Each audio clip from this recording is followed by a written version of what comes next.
درود سلام بر شما بیننده های عزیز، انشالله که جور صحت سلامت باشین. باز هم بنده کیهان افضلی با دوست خیلی عزیزم اسماعیل جاوید در برنامه گپ روز چینل یوتیوب ریشه در خدمت شما عزیزان هستیم. امروز نیز یک مهمان خیلی خوب داریم و قرار است که بیاید در پیش ما بنشینه و قرار است سوالایی که شما عزیزان در ذهن دارین را ازش بپرسیم. در نخست اسماعیل جان، چی حال احوال برادر؟ امروز در رقم خواب آلود هستی؟ قربانت کیهان جان. والا ایترست که ما یک ذره وقتتر بیدار شدم. قرار ما تو یک چیز دیگه بود. دیگه که کمک برنامه عقب افتاد. ما دیگه خوابم شده نتونستم. صبح ما خیلی وقتتر هم بیدار شدم. در دفترم کمک مشکلات بود. با جای کسی دیگه کاورنس دادیم امروز. و او باعث شده که دیگه اما مقدار خوابی که باید بگیری 8 ساعت دیگه کم شده و خود دیگه خواب آلود هستی. متاسفانه 8 ساعت خب من خواب نمیشم. قرار خوابت نمیشم. چرا مگم این نست کافی که خوردی باعث نشد که ذره خوابت کم شود؟ والا نه. تا یک ذره تاثیر میکنه، یک ذره وقت میگیره خودت بدون شک. یک کار میکنیم خدا کنه مهمان برنامه که آمد ختم از که مهمان برنامه تمام شد رفت بخیر دیگه باز میتونی که دلت خاصی در دفتر هم میتونی بخوابی، خاصی خانه هم بری بخوابی، مشکل نیست. ولی من مطمئن هستم مهمان برنامه که بیاد چون یک آدم خیلی پر انرژی است، یک ورزشکار خیلی قوی، در عین حال قهرمان است، مطمئن هستم که خوابت میبره بیادر. ان شاء الله که ما تو ورزشکار رو میبینیم انرژی مثبت گرفتیم. خواب دیگه نمیمونه. نمیفهم. مگر من یک چیز برام جالب تمام میشه اسماعیل عزیز که چرا وقتی که ما با اینقدر ورزشکارا و آدمای پر انرژی که پر از انرژی مثبت هستن، این انرژی ازشون میگیریم مگر یک بارم باعث نشد که ما تو ورزش شروع کنیم و کاری کنیم خود شما انرژی رو میگیریم. انرژی مثبت ما تو وزن بدون شک. خب اسماعیل عزیز پس بریم دوستانم دیگه منتظر نمیمونیم، بریم ببینیم که مهمان برنامه کی است. بدون شک. و دیگه دوستان منتظر نمونن. آماده هستی بخیر؟ بریم بخیر. خب دوست عزیز بریم پیش برنامه را ببینیم و ببینیم که مهمان برنامه امروز کی است. بریم. قهرمان دومین دور از مسابقات جوجیتسوی قزاقستان، مصطفی وکیلی یکی از چیره‌دستان رشته جوجیتسوی افغانستان بوده که مدال‌های گوناگون را در رشته‌های همچون جوجیتسو و پهلوانی برای کشورمان کسب کرده. که مهمترین مسابقات آقای وکیلی 3 مسابقه اخیر او که در کشورهای همچون روسیه، چین و قزاقستان بوده که در مسابقات اخیرش در قزاقستان مدال برنز را کسب کرد. آقای وکیلی که 18 سال عمرش را در دنیای ورزش سپری کرده است که در بخش‌های همچون پهلوانی و جوجیتسو شهرت عام و خاصی در دنیای ورزش دارد. خب دوستای عزیز، از قراره که میبینین مهمان برنامه در برنامه نیز حضور داره و در عین حال این مدالی که شما در دست میبینین یک مدال فیک یا تقلبی نیست. این مدال است که در دهمین مسابقات قزاقستان توانسته که ایره مهمان برنامه ما مصطفی جان گل ایره با هموطنای عزیز ما با کشور ما کسب بکنه و این افتخار را به کارنامه خود ثبت کنه. در نخست مصطفی عزیز خوش آمدید به برنامه خودتان، برنامه گپ روز. بخیر سلامت باشی کیهان جان. بسم الله الرحمن الرحیم. مصطفی وکیلی هستم، یک تن از قهرمانان جوجیتسو. دوستای عزیز، مصطفی جان رفته به خیر مسابقات قزاقستان و باز هم به نام کشور ما و شما، با بیرق ما و شما، با مردم ما و شما افتخار کسب کرده و این افتخاری که شما میبینید همین مدال برنز است که بین صدها نفر مسابقه کرده و خون و عرق ریخته تا تونسته که برای ما و شما کسب کنه. امروز مهمان برنامه است و قرار است خیلی سوالای جالب از بپرسیم. مصطفی عزیز، خودت چند ساله بودی که ورزش را آغاز کردی؟ اولین ورزشی که شروع کردی چی بوده؟ و دومین قسمت سوال من میگه است که چند سال میشه که خود جوجیتسو را خودت ادامه میدی؟ کیهان جان عزیز، ما اولین ورزشی بوده که پیش استاد حفیظ الله عباسی تمرین کردیم، استاد جان ما، که اولین دوره ما تکواندو بوده که ورزش از تکواندو شروع کردیم. دیگه تقریبا یک 17 سال 18 سال میشه که در جوجیتسو هستیم دیگه. 25 سال است، 17 18 سال میشه که ورزش جوجیتسو را ادامه میده دیگه. فکر کنم 7 ساله بودی که جوجیتسو را شروع کردی. ما بسیار خرد بودم که و 32 کیلو ما مدال برنز در تیم ملی داشتیم. آم خدا. عزیز بگو مصطفی عزیز که پهلوانی هم کردی فکر کنم. بله چرا نه کیهان جان. چند ساله که پهلوانی را شروع کردی؟ همین جوجیتسو پهلوانی یک جایگاه شروع کردیم.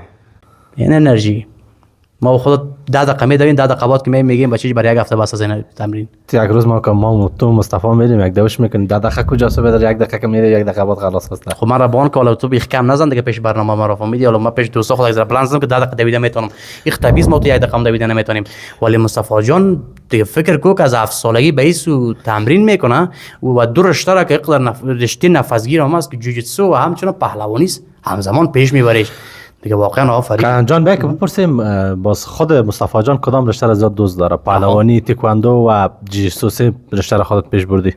ما علاقمندیم جوجیتسو که الگوی ما برادرم است مهدی جان وکیلی، یک تن از قهرمانان است که سال 2020 مدال نقره را از کشور روسیه گرفته. الگوی ما اوست و دیگه رشته پهلوانی را زیاد دوست دارم که جوان مردی است. نام خدا. اسماعیل عزیز، مهدی وکیلی را یادآور شد مصطفی عزیز که یکی از قهرمانایی بود که همراه با حسین بخش سفری دوش به دوش هم رفتن با مسابقات و افتخارات خیلی زیادی هم داخلی و هم خارجی بر ما شما کسب کرده و این واقعا که الگوی خیلی زیبایی را مصطفی جان برای خود تعیین کرده و در عین حال گفت که پهلوانی دوان دیگه یک چیز دیگر هم متوجه نشدی وقتی که الگو از داخل خانه باشه تشویق هم از داخل خانه زیاد میباشه دیگه. باز یک موضوع هم است که یک ذره پایت باز کج راستم بونی از داخل خانه با تنبیه هم میشی لط خو میخوری بدون شک. مصطفی جان گل از الگویت برای ما گفتی. حالا میخوایم بگم که گذشته از مهدی وکیلی خود قرار شد یک الگوی دیگه داشته باشی که مثلا مسابقاتش تعقیب کرده باشی و ازش مسابقاتش خوشت آمده باشه، او کی از در دنیای جیجیتسو؟ دیگه والا کیان جان در کل معلوم است در کل ورزشکارا که گریسی بهترین جوجیتسو کار روی دنیا است. بدون شک شخصی است که تمام دنیا را در رشته های خودشان چالش داد و از هر رشته یک دونه قهرمانش را آوردن و با گریسی مسابقه کرد، ولی گریسی با لباس جوجیتسو با حرکت‌های جوجیتسو تماما شکستشان داد و قهرمان شد و او یکی از ریکاردهایی است که دنیا تا امروز شوکه کرده. وقت که الگوی دیگه خیلی همونطور یک الگوی قوی از نام خدا، اما فکر کنم باعث شده که تو هم نام خدای تو قوی وارد چیزی در مسابقات این مدال گرفتی بخیر. بله ها کیان جان دیگه این مدال برنز در تمام ملت مردم افغانستان تبریک میگم. تشکر مصطفی عزیز، تشکر، تو یک لطف کردی بر تمام امت مسلمه افغانستان و ان شاء الله که مردم یک چیز دیگه هم از کیان جان عزیز که نگفته نمانه، هر قهرمانی که یک دستاورد به دست میاره افتخار به تمام کشور است. بدون شک دوستان نگوین که تنها مصطفی جان قهرمان شدن، یعنی تمام مردم افغانستان قهرمان شده داشته. تانستیم ما حداقل مقام سوم در بین آسیا بگیریم بدون شک که آیسته آیسته را باز میکنه به ورزشکارهای دیگه. بدون شک. کیان جان بریم پرسان کنیم از مصطفی جان از خانواده یک الگو داره. درست است و از رول والدین پرسان کنیم که پدر جان و مادر جان چطور از حمایت میکنن نمیکنن، چون طبعا دیگه اسماعیل عزیز یک تا ورزشکار در خانه بوده تو دیدن و پدر و مادر چطور از دیگه های حمایت میکردن یا میگفتن دیگه بچه‌م زیاد دست پایت میده نکو گوشایت خانه میده است دیگه بیا از ورزش دست بکش. چی رقم؟ نه کیان جان گپ اینجاست که یک الگو باید باشه در خانه تا تشویق نشه دیگه باز نمیرسی اینجا دیگه. پدر مادر مرا زیاد تشویق کرده که من امروز اینجا هستم. دعای ما بوده که من امروز اینجا هستم. اگه دعای ما نمی بود امروز بدون شک دعای پدر و مادر بهترین دعاست. بعد از پروردگار میگن که بهترین انسانی که بر انسان دعا میکنه خیر میرسانه پدر و مادر است. بدون شک. خب مصطفی عزیز میخوایم که سوال از بپرسم که با کدام کشورها با مسابقه رفتی و دستاوردهایت از اون مسابقات برای ما اگر بگویی که دوستا هم اطلاع پیدا کنن. کیان جان عزیز اولین سفر ما سال 2020 بود. کشور مسکو شهر سنت پترزبورگ ما توانستم اونجا مدال برنز به ملت مردم افغانستان کسب کنم و دومین سفر ما در کشور چین بود که 65 کشور آسیایی بود و متاسفانه اونجا ما مدال گرفتن نتونستم که بسیار ساعتش بالا بود دیگه. این سومین سفر ما بود قزاقستان شهر آلماتا که ما توانستم مدال برنز کسب کنم. نام خدا. مسابقات خارجی رفتنش خودش یک قهرمانی است. اینکه تو میتونی با یک مسابقات سطح خیلی بالا برسی و در دوشکی که دوی است مسابقه بکنی خودش یک قهرمانی است. و یک موضوع دیگه هم مصطفی عزیز ممکن خودت تو مدال نگرفته باشی ولی مطمئن باش که خیلی تجربیات بزرگ در مسابقه گرفتی که تو امروز تونستی این مدال از این مسابقه سوم بگیری. خب حالا ما از سطح مسابقات پرسان میکنیم. در سه دوره که مسابقه رفتی سطح مسابقات چقدر تفاوت داشت یک مسابقه با دیگه مسابقه و سطح مسابقات خارجی با داخلی چه تفاوتی داره مصطفی جان؟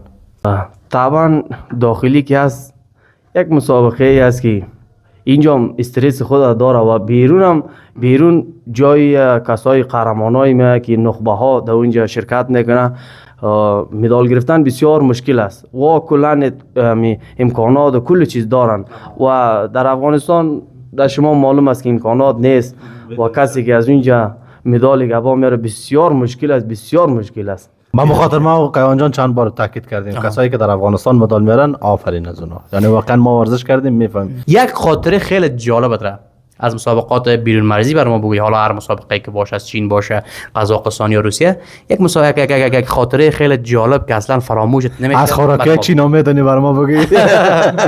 از خوراکی خاطره جالب نداره ممزی دوره که شما در این نام آشناسید، سرور جان حسینی. سرور جان حسینی بله، آردی ما منفی 69 کیلو فاید اون نوازا ما فول کانتاکت که می عریف قزاقی خودم ما با کنترل گرفته و 4 نمره یک صدا میکنه ماشاءالله گلونش بند نشه. اینه می دیگه هر دفعه که ما ویدیوی مسابقه خود سعی میکنه که صدا میکنه میگه ماشاءالله دو صحنه گلونش میگیره، گلونش بند نشه دیگه. مرا اونمو بسیار خنده میگیره، اونمو چیز است برای من بسیار جالب.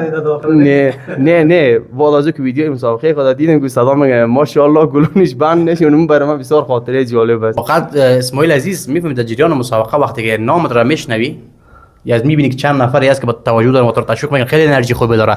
ولی در اون مسابقات فکر کنم فقط مصطفی جان بود و برادر دیگه ما که رفته بودن، فقط 2 نفر بودن که یکیش دیگه کوچ دیگهش بود و اما یکیش دیگه مثلا حامی دیگهش. خب گفتم نه که آنجا چند از پیش هم گپ ما شد که در چین مسابقه داشته باشی اونجا چین خلاص یک 2 نفر نباشه که صدا کنم ماشاءالله مصطفی جان تو میتونی دیگه، باز تاثیر آدم میره دیگه. خب بریم که جان سر آخرین سوال ما که از مصطفی جان میپرسیم چطور است با سطح داوری در کشورهای خارجی، سطح داوری در داخل افغانستان، نمره دادن چطور است؟ تو نمره خوری و گپا خو نیست انشالله. والله طبعا چیز معلوم است که بیرون مرزی نمره واضح داده میشه، امکانات بسیار بالاست. بیرون ورزشکار که همو زحمت کشیده زحمتش هدر نمیره.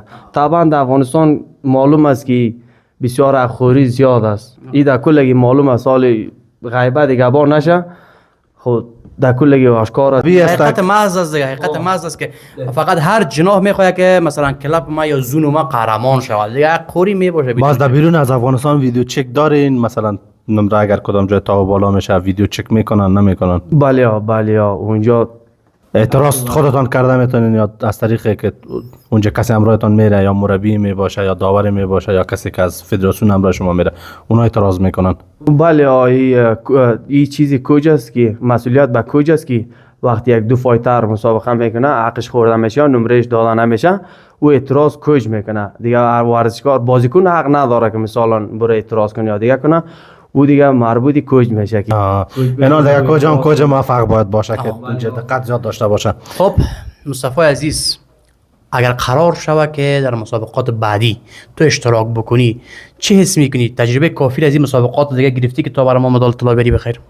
ان شاء الله هر سفری که میری مثلا هر یک سفری که آدم میره یک تجربه است.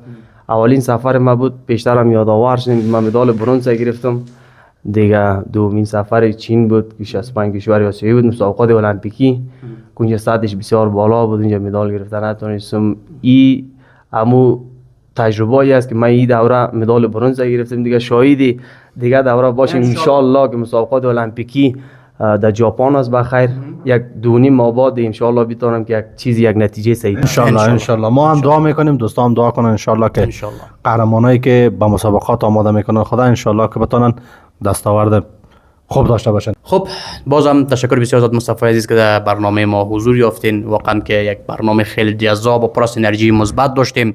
بازم بسیار تشکر که به برنامه ما اومدین.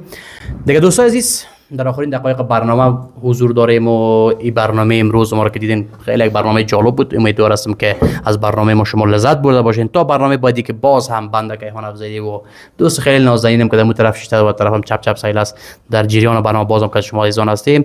شما عزیزان را به خداوند یکتا و مهربان میسپاریم. الله حافظ و یار و مددگارتان. خدا حافظ.